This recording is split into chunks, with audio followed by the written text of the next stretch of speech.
मैं हूं डॉक्टर अलंकार और आज कोरोना वायरस से जुड़ी कुछ बहुत ही महत्वपूर्ण बातें मैं आपको बताऊंगा। एक सवा साल के करीब हो चुका है कोरोना वायरस को इंडिया में फैले हुए, और हम इसका जो है सेकेंड वेव अभी देख रहे हैं। सेकेंड वेव की पीक आ चुकी है और बहुत ज़्यादा ही जो है भयंकर तरीके से फैला हुआ है। तो आइए एक बार फिर से इसकी जो बारीकियां हैं कि ये वायरस क्या है, कैसे फैलता है और इसके लक्षण क्या हैं, कैसे इसे रोका जा सकता है, कैसे इससे बचा जा सकता है, फिर से एक बार इसको समझते हैं। तो सबसे पहले शुरुआत करते हैं कि आखिर ये वायरस फैलता कैसे है।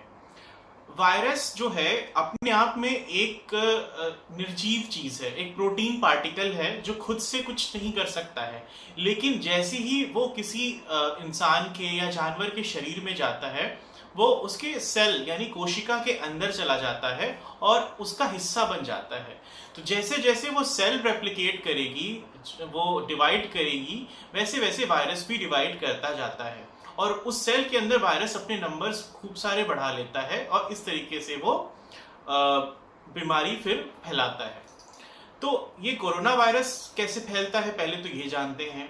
आप सभी को लगभग ये चीज पता ही होगी कि ये ड्रॉपलेट इन्फेक्शन से फैलता है। ड्रॉपलेट का मतलब क्या होता है? जो छोटी छोटी बूंदें होती हैं, थूक की होती हैं, या जो हमारे सांसों से निकलती हैं, नाक से निकलती हैं, छींकने के दौरान, खांसने के दौरान, तेज बोलने के दौरान, उन उन उन पार्टिकल्स के साथ साथ जो वायरस होता है वो हवा में आता है और हमारे साथ में जो भी रहता है इंसान, उसके संपर्क में आने पे ये उसके अंदर चली जाती हैं और उसी के साथ जो है वायरस उनको संक्रमित कर सकता है। तो ये हमने जाना कि कोरोना वायरस जो है ड्रॉपलेट इन्फेक्शन के थ्रू फैलता है, यानी खांसने, छींकने, साथ में बोलने से, पास बोलने से ये हो सकता है। और अभी कुछ रिसर्च में ये भी समझ में जा रहा है, पाया गया है कि ये एयरबॉर्न इन्फेक्शन है। इसका एयरबॉर्न का मतलब ये होता है कि वो वायरस अगर किसी ने उस एक एरिया में कोई संक्रमित इंसान जो पहले से इन्फेक्टेड है कोरोना वायरस से, वो खांसता या छींकता है और उसके जो ड्रॉपलेट होते हैं जिससे वायरस निकलते हैं, वो हवा में तैरते रहते हैं, बने रहते हैं कुछ देर तक, और वहां से अगर कोई दूसरा इंसान, स्वस्थ इंसान गुजरता है तो वो उसे कैच कर सकता है। ये होता है एयरबॉर्न डिजीज। पर फिर भी अगर हम ना भी माने तो कि ड्रॉपलेट इन्फेक्शन तो है ही है।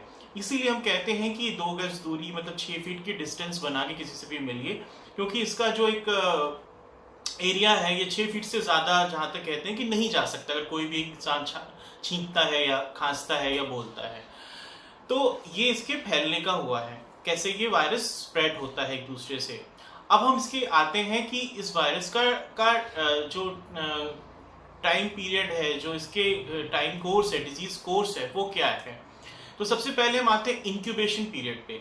इंक्यूबेशन पीरियड क्या होता है? इंक्यूबेशन पीरियड का मतलब होता है कि वायरस के शरीर के अंदर आने से लेके और सबसे पहला जो क्लिनिकल सिम्टम, आपको जो सबसे पहली परेशानी, जो दिक्कत महसूस होती है, उस टाइम पीरियड को इंक्यूबेशन पीरियड कहते हैं। कोरोना वायरस के इसमें ये जो इंक्यूबेशन पीरियड है ये लगभग 5 डेज है, ±2 डेज हम कह सकते हैं, यानी 2 दिन पहले भी हो सकता है कुछ केसेस में और 2 दिन बाद भी हो सकता है, पर एंड ऑन एवरेज 5 डेज है। रेंज तो वैसे इसकी 2 to 14 डेज है, बट ऑन एवरेज जो हम देखते हैं वो 5 डेज के अराउंड है। यानी कि जिस दिन से आपने इन्फेक्शन को कैच किया है उसके लगभग चौथे 5वें दिन आपको ये कोई ना कोई लक्षण आपको दिखाई देगा। और इसीलिए ये जो पहले के 3-4 दिन होते हैं लक्षण आने के, ये बड़े ही इंपॉर्टेंट होते हैं, इसलिए क्योंकि इस बीच में इन्फेक्टिविटी सबसे ज्यादा होती है और वो इंसान जिसके अंदर कोरोना वायरस है, वो अपने आसपास के लोगों, जिनके कांटेक्ट में वो आएगा, उन्हें वायरस बहुत फैला हो सकता है। इसीलिए जो है जल्द से जल्द इस चीज को पकड़ना कि उस इन्फेक्शन हो चुका है और इस इंसान को आइसोलेट करना बहुत जरूरी है। अब हम आते हैं कि लक्षण क्या क्या हो सकते हैं कोरोना वायरस के। अभी तक इतने दिनों में पिछले वेव में और इस सेकेंड वेव में हमने बहुत से लक्षण देखे, क्योंकि कोरोना वायरस बहुत तरीके से जो है प्रेजेंट कर सकता है। तो जो सबसे कॉमन इसके जो सिम्टम्स हैं वो है फीवर, बुखार आ सकता है, गले में खराश, सोर थ्रोट है, खांसी है, और सिर दर्द है, हेडेक है, बॉडी एक है, माइल्जिया जिसे कहते हैं मांसपेशियों में अकड़न दर्द, और लिथार्जी है, मैलेज है जिसे कहते हैं, थकान एकदम से लगना। और अब तो जो नए कुछ सिम्टम्स मिल रहे हैं उसमें है कि डायरिया यानी दस्त लगना, पेट में दर्द होना, ये भी है। साथ में जो कुछ और भी लक्षण हैं जैसे कि स्मेल का ना आना, गंध चले जाना, स्वाद का ना आना एकदम से, ये सब भी महत्वपूर्ण लक्षण है। आजकल कान में दर्द, ये सब और इन सब चीज़ों में भी देखने में आ रहा है कि ये लक्षण भी दिखाई दे रहे हैं। तो अगर आपको इनमें से कोई भी लक्षण आपको दिखता है तो आप तुरंत सावधान हो जाइए, और ये मत सोचिए कि ये आपको किसी और वजह से भी हो सकता है। कुछ लोग सोचते हैं कि नहीं, ये मौसमी बीमारी है, ट्रांजिशन के टाइम की वजह से है, या कुछ ठंडा पी लिया खा लिया उसकी वजह से है। अगर पैंडेमिक के टाइम, ये पैंडेमिक है, और अगर पैंडेमिक के टाइम कोई भी लक्षण दिखाई देता है तो आप ये मान के ही चलिए कि वो उस बीमारी की वजह से ही है, until and unless proven otherwise। और ये मान लेना जो है एक तरह से सुरक्षित भी रखेगा आपको। तो आप ये मान के कि आपको कोरोना वायरस शायद हो चुका है, आप अपने आप को तुरंत आइसोलेट करें। आइसोलेट का मतलब क्या है कि आप घर में किसी एक कमरे में अपने आप को बंद कर लें, अलग कर लें, अपने बाकी के फैमिली मेंबर से दूर हो जाएं। और उसके बाद जल्द से जल्द हो सके तो अपना टेस्ट कराएं, कोरोना के लिए RT-PCR टेस्ट कराएं, और अपने जो भी आपके संपर्क में डॉक्टर हों, जो भी हो, उनसे ऑनलाइन फ़ोन के थ्रू कैसे भी करके कंसल्टेशन लें और उनके कहे अनुसार अपना ट्रीटमेंट स्टार्ट कर दें। बिल्कुल भी देरी न करें, क्योंकि हमने देखा है कि इलाज में देरी की वजह से ही हम बहुत से मरीजों को खो देते हैं जो कि बच सकते थे। क्योंकि जब बीमारी बहुत बिगड़ जाती है तब हम डॉक्टर्स के हाथ में भी बहुत कुछ नहीं रहता है। तो इसीलिए इसकी सिर्फ एक ही चीज़ है कि जल्द से जल्द बीमारी को समझें, पकड़ें, लापरवाही बिल्कुल ना करें, इलाज में देरी बिल्कुल ना करें, और जैसा जैसा डॉक्टर कहते हैं वैसे वैसे करें। अब हम आते हैं कैसे कैसे ये डिजीज बढ़ती है। शुरू के पहले जो 4-5 दिन होता है उसमें वायरीमिया कहते हैं, मतलब वायरीमिया का मतलब होता है कि वायरस अपने आप को रेप्लिकेट करता है शरीर में, अपने नंबर को बढ़ाता है, खूब सारा बढ़ा लेता है, और जिससे कि वो डिजीज अलग अलग ऑर्गन्स को इन्फेक्ट करके उनमें तरह तरह के सिम्टम्स ले आता है। तो वो एक फेज आता है। उसके बाद क्या होता है कि फिर हमारी बॉडी का इम्यून सिस्टम एक्शन में आता है। हमारी बॉडी के इम्यून सिस्टम जो है एंटीबॉडीज बनाती हैं और वायरस से लड़ती हैं। वायरस जो भी बाहर से पार्टिकल, मतलब बाहर वायरस जो है बाहर से आई है चीज़ें, उसको जो है उसको लड़के उसको हटाने की कोशिश करता है।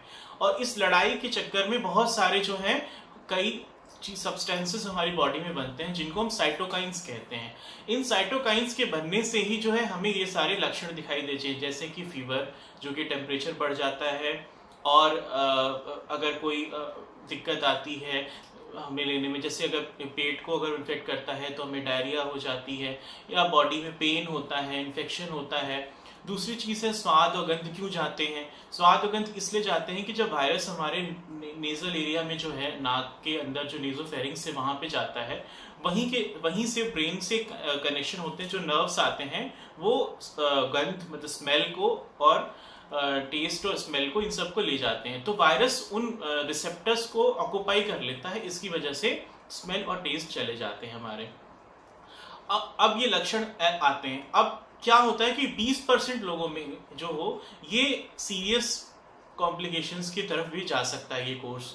बाकी के लोगों में 80% लोगों में जो है ये नॉर्मल तरीके से फीवर आया, 99 से लेके 100-101 तक आया, 3-4 दिन रहता है फीवर, और उसके बाद सबसाइड हो जाता है, सिम्टम्स चले जाते हैं, और धीरे धीरे इंसान जो है 14 दिन पूरे होते होते ठीक हो जाता है। थोड़ी बहुत खांसी और कमजोरी रह जाती है। लेकिन 20% लोगों में अगर ये वायरस लंग्स में चला जाता है, लंग्स में जाके न्यूमोनाइटिस कॉज करता है, तब जो है दिक्कत हो सकती है। और इसी चीज़ को हमें ध्यान में रखना है, जल्द से जल्द इस चीज़ को पकड़ना है। और उनको हम कैसे पकड़ सकते हैं, तो इसके कुछ रेड फ्लैग साइंस हैं, यानी वार्निंग साइंस हैं, जिसका हमें ध्यान देना ज़रूरी है। सबसे पहले, अगर आपको सांस लेने में थोड़ी सी भी दिक्कत हो रही हो, अगर आपको कोई सांस लेने में दिक्कत है और आप अपना सैचुरेशन मॉनिटर अगर कर रहे हैं ऑक्सीमीटर से, पल्स ऑक्सीमीटर से, अगर सैचुरेशन 94 या 93 से नीचे जा रहा हो, और बुखार आपका जो है 5 दिन से ज़्यादा बना हो, हाई ग्रेड फीवर या दोबारा बुखार आ रहा हो, तो अगर ये सब कुछ दिख रहा है, खांसी बहुत ज़्यादा आ रही ये रेड फ्लैग साइंस क्या हैं? सबसे पहला है कि अगर आपको सांस लेने में दिक्कत हो। दूसरा ये है कि आप सैचुरेशन अगर आपका 93 या 94% से नीचे जाए और आपको खांसी बहुत ज़्यादा है या हाई ग्रेड फीवर 5 दिन से ज़्यादा बना रहे या बुखार दोबारा आ जाए आपको, इन कंडीशंस में आपको सावधान हो जाना है और तुरंत अपने डॉक्टर के संपर्क में आना है, क्योंकि ऐसी कंडीशन में आपको हॉस्पिटलाइजेशन की ज़रूरत पड़ेगी और बाकी दवाइयों का आगे आपको ज़रूरत पड़ सकती है। तो ऐसे में देरी बिल्कुल भी ना करें, तुरंत संपर्क करें डॉक्टर से, हॉस्पिटल में जाएं, एडमिट हो और आगे का वो देखें जैसा भी डॉक्टर बताए। दूसरी ये चीज़ है कि ऐसे कंडीशन में खुद से कभी दवा लेने की कोशिश ना करें कि आपको अगर पता है या किसी ने बोल दिया कि नहीं आप स्टेरॉइड्स हैं या बहुत सी इंजेक्शन आती है, रेमडेसिविर है, जो भी है खुद से ले लें, ऐसा बिल्कुल भी ना करें। ये दवाइयाँ जो हैं आपको नुकसान भी कर सकती हैं और क्योंकि इनके फायदे के साथ साथ नुकसान भी बहुत सारे हैं। किन पेशेंट्स में यूज़ करनी है, कितनी यूज़ करनी है, किस डोज में यूज़ करनी है, ये सिर्फ डॉक्टर ही जानता है। हम नॉर्मल पीपल, कॉमन पीपल नहीं जान सकते हैं। तो इसलिए इसको करने की कोशिश ना करें, तुरंत डॉक्टर्स के संपर्क में रहें और बिल्कुल भी घबराएं नहीं, पैनिक करने की कोई ज़रूरत नहीं है। अब इसमें से लगभग 80% से 85% लोग जो है घर में ठीक हो जाते हैं, होम आइसोलेशन में ठीक हो जाते हैं और जिनको हॉस्पिटलाइजेशन की ज़रूरत भी पड़ती है उसमें से भी काफ़ी मैक्सिमम लोग ठीक हो जाते हैं अगर टाइमली इनको दवाइयाँ और इंटरवेंशन मिल जाते हैं। और बिल्कुल भी घबराएं नहीं, घबराने से चीज़ें और ख़राब हो सकती हैं। दिमाग को शांत रखें कि कैसे इससे बचा जाए, इसके यानी प्रिकॉशंस पे, मेजर्स पे आते हैं। तो सबसे पहला है वैक्सीनेशन, क्योंकि अब हमारे पास वैक्सीन मौजूद है तो जल्द से जल्द अपना नंबर आने पे वैक्सीन लगाएं। बिल्कुल भी ना सोचें कि कोविशील्ड लगानी है या कोवैक्सीन लगानी है, कौन सी वैक्सीन लगाऊं, कौन सी ज़्यादा सेफ है, ये सब बिल्कुल मत सोचिए। दोनों वैक्सीन इक्वली इफेक्टिव हैं, दोनों ही सेफ हैं। तो जो भी आपको मिल जाती है अपने आसपास आप तुरंत लगवाएं और दोनों डोज एक ही सेम वैक्सीन की लगेंगी तो उसको अपने जो भी नेचुरल उसका टाइम पीरियड है उस पर लगवाएं। दूसरी चीज़ है जो हमेशा शुरू से कारगर थी और आगे भी कारगर रहेगी, वो है मास्क लगाना। मास्क लगाएं, घर से बाहर कम से कम निकलें और अगर ज़रूरी भी है तो डबल मास्क लगा के जाएं। मास्क हमेशा आपके स्नगली फिट हो, नाक भी ढकी हो, चिन भी ढका हो और कभी भी बीच में बात करते हुए कैसे भी करके मास्क को बिल्कुल भी उतारें नहीं और बार बार मास्क को छुएं नहीं। दूसरी है सोशल डिस्टेंसिंग, यानी कि दूरी बना के रखें। अगर आप किसी से बात कर रहे हैं, किसी से मिल रहे हैं तो एटलीस्ट जो है 6 फीट यानी 2 गज की दूरी बना के ही रखें। और हैंड हाइजीन, सैनिटाइजेशन, हाथ को बार बार जितना भी हो सके साबुन से या फिर सैनिटाइज़र से साफ़ रखें। अपने आसपास जिन सरफेस को आप छू रहे हैं, जिनको आप बार बार टच कर रहे हैं या आप कई लोग टच कर रहे हैं, उसको जितनी बार हो सके दिन में उसको साफ़ करते रहिए, सैनिटाइज करते रहिए। और इन सारे प्रिकॉशंस को लेके आप बहुत हद तक जो है कोरोना वायरस से बच सकते हैं। तो मैं आशा करता हूँ कि इस वीडियो के माध्यम से आपको बहुत कुछ जानने को, समझने को मिला होगा। आप इसे अधिक से अधिक लोगों के साथ शेयर करिए, फॉलो करिए और ऐसे ही हम कोरोना को ज़रूर मात दे देंगे, ऐसी मेरी आशा है। नमस्कार।